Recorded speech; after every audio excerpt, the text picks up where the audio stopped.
Hi everyone, आप सबका स्वागत है हमारे यूट्यूब चैनल रिबेरियन क्लासेस पे। आज हम क्लास 10th मैथ्स का एक बहुत ही इंपॉर्टेंट चैप्टर पढ़ने वाले हैं। पेयर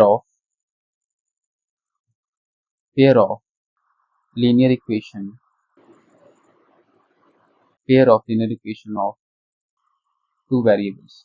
बहुत इंपॉर्टेंट चैप्टर है आपके बोर्ड के लिहाज से अगर हम देखें तो सबसे पहले हम कुछ इंट्रो देख लेते हैं इस चैप्टर का। हम इंट्रो कर लेते हैं, कुछ बेसिक सी बातें कर लेते हैं, फिर हम चलेंगे आगे, क्वेश्चंस भी लगाएंगे इसके।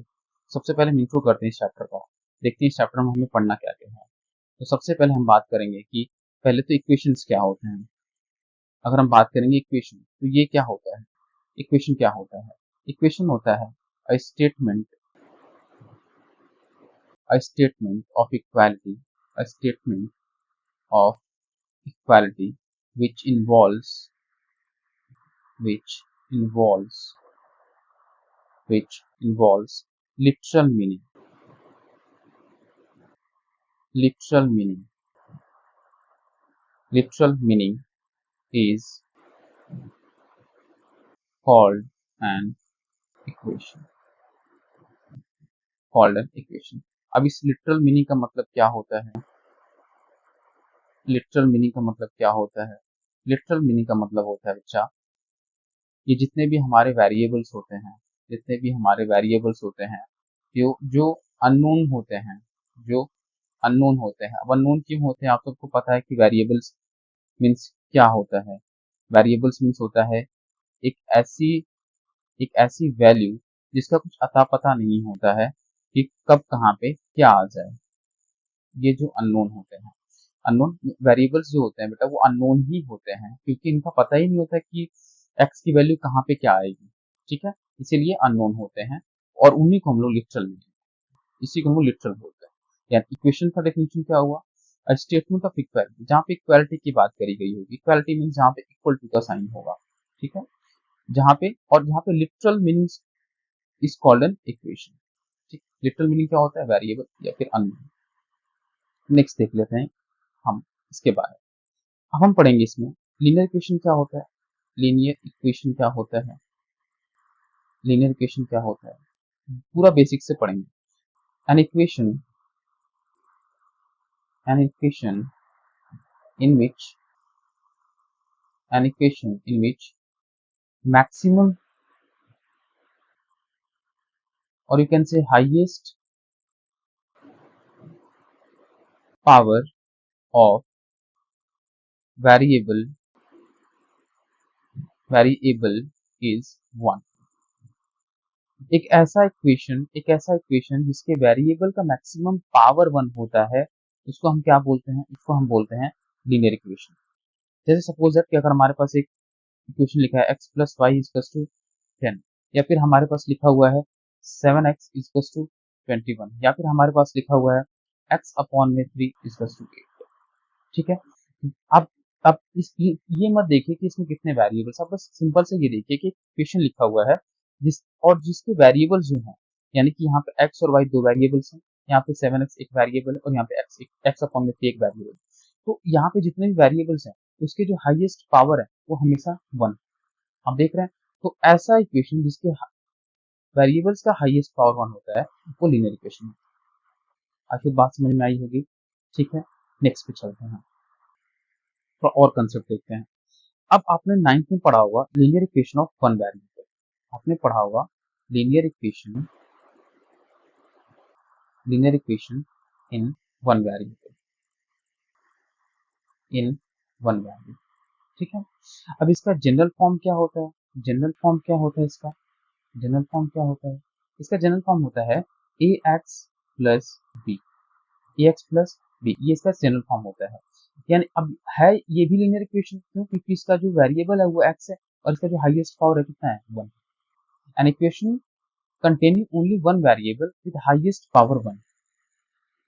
ठीक है, एक ऐसा इक्वेशन जो एक वेरिएबल कंटेन करता है और उसका जो हाईएस्ट पावर होता है वो 1 होता है, उसको हम linear equation of one variable बोलते हैं।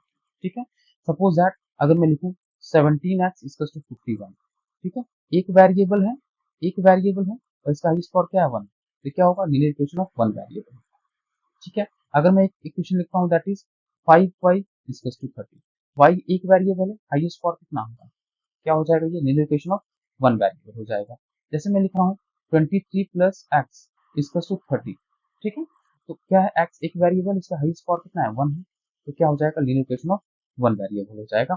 और हमेशा याद रखिएगा जो जनरल फॉर्म होता है linear equation of one variable का, X plus B equals to 0 होता है। ठीक है, बात समझ में आई। अब आपको इस चैप्टर में पढ़ना है, जो मेन आपको इस चैप्टर में पढ़ना है वो पढ़ना है linear equation of two variables. Linear equation in two variables, ये आपको इस चैप्टर में पढ़ना है। इट मीन्स क्या, इट मीन्स ये कि लीनियर इक्वेशन तो होगा ही होगा, यानी कि अभी हम लोग पढ़ के आए कि एक ऐसा इक्वेशन जिसके मैक्सिमम पावर, जिसके वेरिएबल का मैक्सिमम पावर या फिर हाईएस्ट पावर वन होता है, या फिर जिसकी डिग्री वन होती है, उसको हम लोग लीनियर इक्वेशन बोलते हैं। और उसमें होना चाहिए दो वेरिएबल्स, ठीक है। तो जनरल फॉर्म क्या होता है linear equation of two variable का, जनरल फॉर्म क्या होता है, जनरल फॉर्म जो होता है वो होता है ax plus B Y plus C equal to 0। ये इसका जनरल फॉर्म होता है किसका, linear equation in two variables का, where where A B C जो होते हैं बेटा वो real numbers are real numbers are real numbers are real numbers, and जहां पे A and B is not equals to 0। ठीक है, ठीक है। तो हमको क्या करना है, इस पूरे चैप्टर में linear equation of two variables के बारे में पढ़ना है, और जिसका जनरल फॉर्म यानी कि दुनिया की कोई भी linear equation of two variables लिखी गई होगी तो वो हमेशा इसी फॉर्म में लिखी गई होगी, A X plus B Y plus C, जहाँ पे ए बी सी क्या है, रियल नंबर्स हैं, और ए बी कभी भी 0 के इक्वल नहीं है। ठीक है, और याद रखिएगा कि जो हमेशा ग्राफ बनेगा इसका, वो हमेशा एक स्ट्रेट लाइन बनेगी। ठीक है, मैं लिख देता हूँ the graph of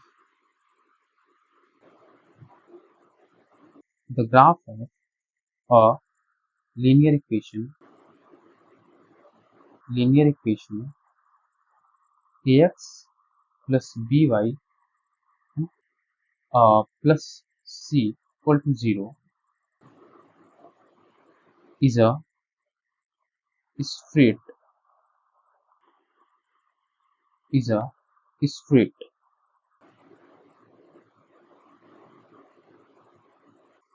line।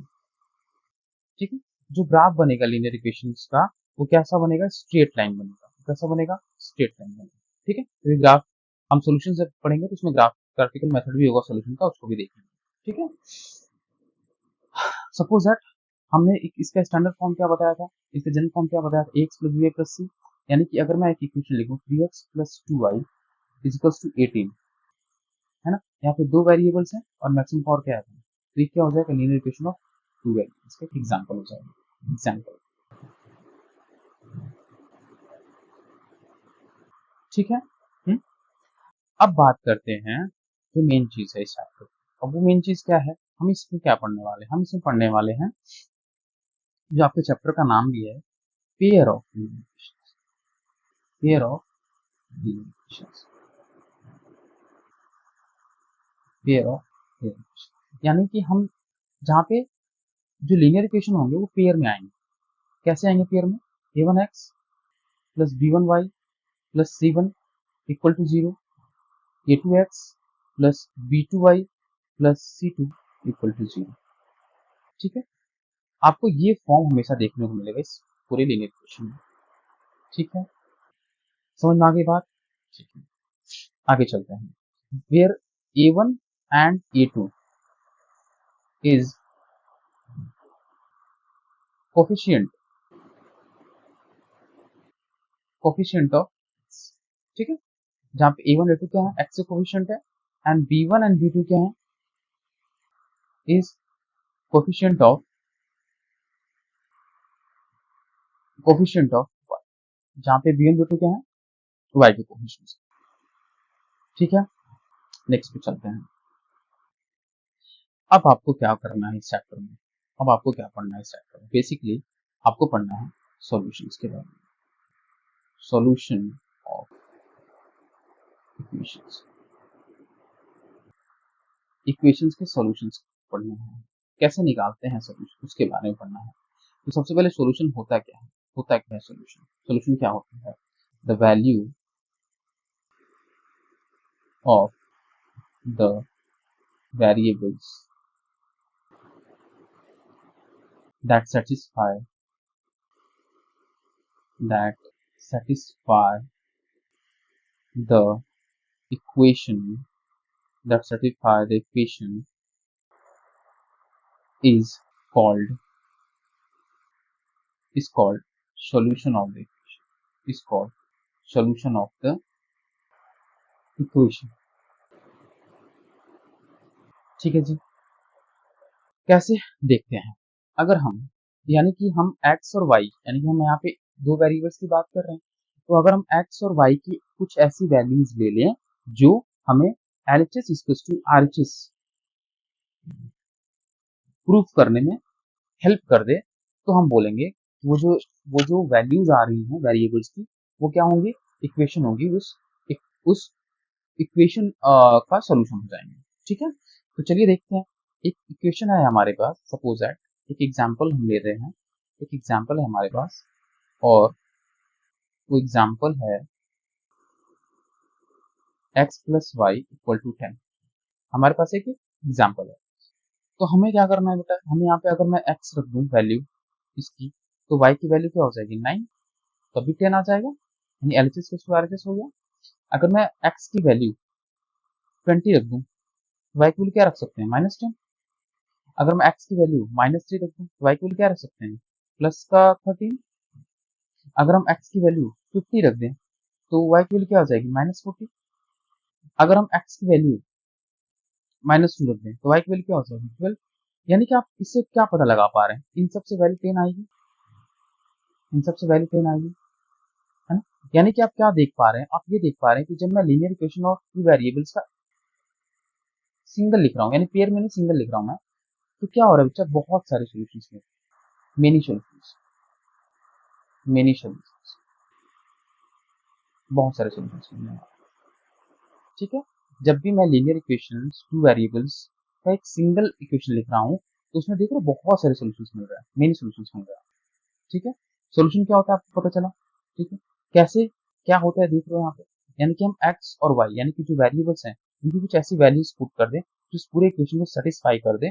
The value of the variable that satisfy the equation is called the solution of the equation. ठीक है, और जब हम बात करेंगे एक लीनियर इक्वेशन की बेटा, उसके बहुत सारे सॉल्यूशंस आ सकते हैं, बहुत सारे सॉल्यूशंस आ सकते हैं। ठीक है, अब जरा नेक्स्ट पे चलते हैं। तो जरा ये बताइए अब हमें कि जब हम पेयर में लिखते हैं, जब हम पेयर ऑफ लीनियर इक्वेशन लिखते हैं, पेयर ऑफ लीनियर इक्वेशन लिखते हैं, तो क्या इसमें भी ऐसी बात होती है, या फिर इसमें एक ही वैल्यू जो है x और y का वो सेटिस्फाई कर देता है। पहले पेयर ऑफ लीनियर इक्वेशन हम लोग जब बात करते हैं, हम लोग पीछे बात करी थी a1x + b1y + c1 = 0 and a2x + b2y + c2 = 0। ठीक है, तो क्या इसमें कुछ ऐसी बातें हैं कि हम केवल एक ही इक्वेशन, केवल एक ही x और y की वैल्यू होगी जो सेटिस्फाई कर जाएगी, या फिर बहुत सारी वैल्यूज होंगी, या फिर कोई ऐसी भी वैल्यू हो सकती है जो वैल्यू हो भी ना और इक्वेशन सेटिस्फाई करे। ठीक है, तो हम जरा देखते हैं इसके बारे में। उसके पहले हम क्या देखेंगे, उसके पहले हम देखेंगे थोड़ा कंसिस्टेंस, कंसिस्टेंट क्या होता है, कंसिस्टेंट क्या होता है, कंसिस्टेंट सिस्टम क्या होता है, और इनकंसिस्टेंट सिस्टम क्या होता है। कंसिस्टेंट सिस्टम की बात करते हैं। A system consisting of a system consisting of two equations is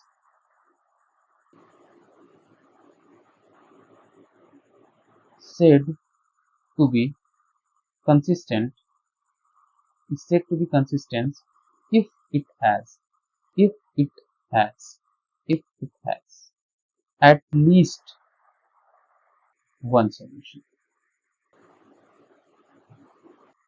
है ना।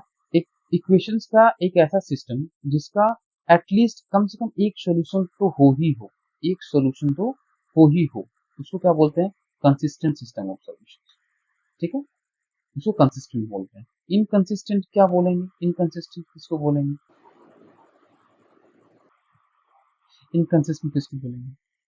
अगर कोई हमारे पास एक ऐसा सिस्टम है ना, इक्वेशंस का, जिसका if it has if it has no solution, जिसके पास कोई सॉल्यूशन ना हो, उसको हम लोग क्या बोलेंगे? Inconsistent system of solution. ठीक है, नाउ अब हम बात करते हैं linear pair of linear equations two variables के बारे में। तो सबसे पहले हम उसमें पढ़ते हैं बेटा कि उसमें तीन तीन टाइप के सॉल्यूशंस देखने को मिलता है हमें। सबसे पहले हमें मिलता है यूनिक सॉल्यूशन, सबसे पहले हमें मिलता है यूनिक सॉल्यूशन, फिर हमें मिलता है इनफाइनाइट या फिर नो सॉल्यूशन। अच्छा अभी देख लेंगे, एक नो सॉल्यूशन या फिर हमें इनफाइनाइट सॉल्यूशन। ये हमें तीन चीजें देखने को मिलती हैं, इनफाइनाइट सॉल्यूशन। और ये कब होता है जरा देखते हैं। जैसे सपोज करो, अब हम ये कैसे देख के कैसे बताएंगे? अगर हमारे पास दो इक्वेशंस हैं, हम उनको देख के कैसे बताएंगे कि वो यूनिक सॉल्यूशन है कि नो सॉल्यूशन है कि इनफाइनाइट सॉल्यूशन है? ठीक है, कैसे देखो, अगर हमारे पास वैल्यू जो है वो a1 अपॉन में a2 is not equal to b1 upon में b2 हो जाए, तो हम क्या बोलेंगे कि वो एक यूनिक सॉल्यूशन होगा। कैसे? देखो, अब आपको पता है a1x plus b1y plus c1 equal to 0 and a2x plus b2y plus c2 equal to 0। तो बेटा ये जो x का कोफिशिएंट a1 है और जो x का कोफिशिएंट a2 है, a1 अपॉन a2 का जो रेशियो आएगा, वो जो y का कोफिशिएंट है b1 एंड b2, उनके रेशियो के अगर इक्वल नहीं है तो फिर वो यूनिक सॉल्यूशन है ना। इट मींस दैट कि अब जैसे देखो, अगर हमारे पास ये एक्स एक्सिस है और ये हमारे पास वाई एक्सिस है, ठीक है। अगर दो लाइंस कहीं भी आके इंटरसेक्ट करती हैं, किसी भी एक पर्टिकुलर पॉइंट पे आके कट करती हैं, तो उससे जो सोल्यूशन मिलता है उसको बोलते हैं यूनिक सॉल्यूशन। और ये बेटा इंटरसेक्टिंग लाइंस, इंटरसेक्टिंग, यानी अगर दो लाइंस कहीं आपस में कहीं भी, ये यहाँ भी कट कर सकती हैं, यहाँ भी कट कर सकती हैं, कहीं भी कट कर सकती हैं। अगर दो लाइन आपस में कहीं कट करती हैं, तो अगर आपस में एक जगह कहीं पे कट करती हैं, तो उनसे जो सॉल्यूशन मिलता है उनको हम लोग क्या बोलते हैं? Unique solution. ठीक है, नो सॉल्यूशन क्या होता है? नो सॉल्यूशन जैसे हमारे इसमें क्या होता है, इसका जो स्टैंडर्ड क्या होता है, वो a1 अपॉन में a2 equals to b1 upon में b2 is not equals to c1 upon में c2। ठीक है, और वो ऐसे ही होता है। ठीक है, अगर हमारे पास ये एक्स एक्सिस है, ये वाई है, ठीक है, अगर दो लाइंस हमारे पास कहीं भी कट ना करें, ठीक है, कहीं भी इंटरसेक्ट ना करें, तो जब लाइंस अगर आपस में इंटरसेक्ट ही नहीं करेंगी तो सॉल्यूशंस कहाँ से मिलेंगे? इसीलिए इसको बोलते हैं हम लोग पैरेलल लाइंस, पैरेलल लाइंस, इसीलिए हम इसको क्या बोलते हैं? Parallel lines. ठीक है, अगर हम इनफाइनाइट सॉल्यूशंस की बात करें, तो a1 अपॉन में a2 is equal to b1 upon में b2 is equal to c1 upon में c2। ठीक है, इसको हम क्या बोलते हैं? इनफाइनाइट सॉल्यूशंस बोलते हैं। अगर, अब जरा ध्यान से देखो, अगर दो लाइंस आपस में, ठीक है, अगर दोनों लाइंस एक दूसरे पे कोइंसिडेंट हो जाएं, अगर एक लाइन तो गई ही उसी पे क्या हो, दूसरी लाइन भी उसी पे होके निकल जाए, यानी कि ये लाइन भी इस पे ही होके निकल जाए। ठीक है, ठीक है, दोनों लाइंस एक दूसरे पे होके निकल जाए, तो ऐसी लाइंस को क्या बोलेंगे? ऐसे इक्वेशंस को क्या बोलेंगे? हम लोग इनफाइनाइट सॉल्यूशंस बोलते हैं। ठीक है, अब हम लोग क्या बोलते हैं बेटा? अभी हम लोग कंसिस्टेंट और इनकंसिस्टेंट पढ़ के आए, ठीक है, और इसको हम लोग कोइंसिडेंट बोलते हैं। Coincident lines, coincident lines, coincident lines इसको बोलते हैं,